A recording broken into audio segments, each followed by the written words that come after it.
We can't end this interview without talking about a phenomenon in global politics.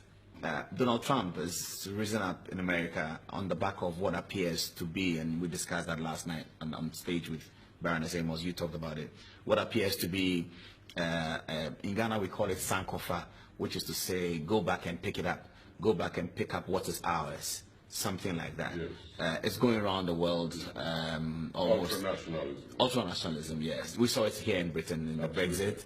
Donald Trump rode on that and became the Republican nominee for the American election. He now stands at a stage where he is behind the polls, but you never know, he could win the American election. But that has been his battle cry. What is your reading of the American politics of today? Donald Trump, Hillary Clinton. Well, my own position is very simple, personal. You know, we have, again, politician, or militrician, as they call them, ex-military, who's the head of state.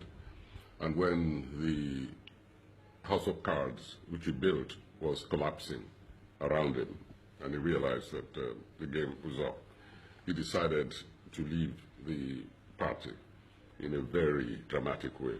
He called for his party card, and he ripped it, you know, in public to say this party, which he himself set up, was no longer part of it. Now, I have a green card. The day Donald Trump becomes president of America, I will take that card, call a press conference, and I'll cut the green card to pieces, and they will never see me in America again. But why? Because I shudder to think what America will become if a mind, I mean, I was going to use the word mindless, but actually it does have a mindset. If you have a mindset, it doesn't mean you're mindless.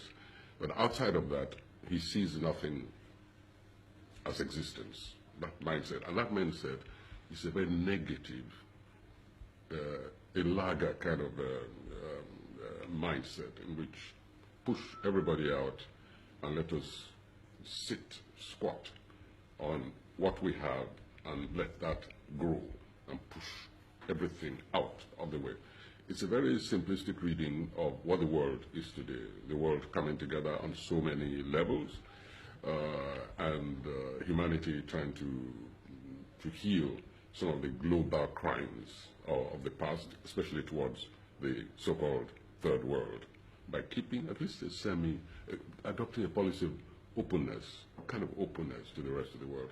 And then somebody comes along and wants to turn the hands of the clock back, and very often thoughtlessly, because he's even reversed some of the things which he said earlier when he realized it wasn't getting him much mileage.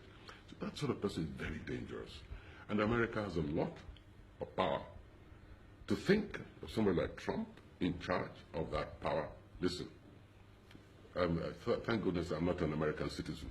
I'm just a permanent resident. My bags are always ready, packed. If his election finds me in America, look in the planes. I'm the first to get on board. I'm getting out of that place. Well, I have to thank you for this interview, Prof.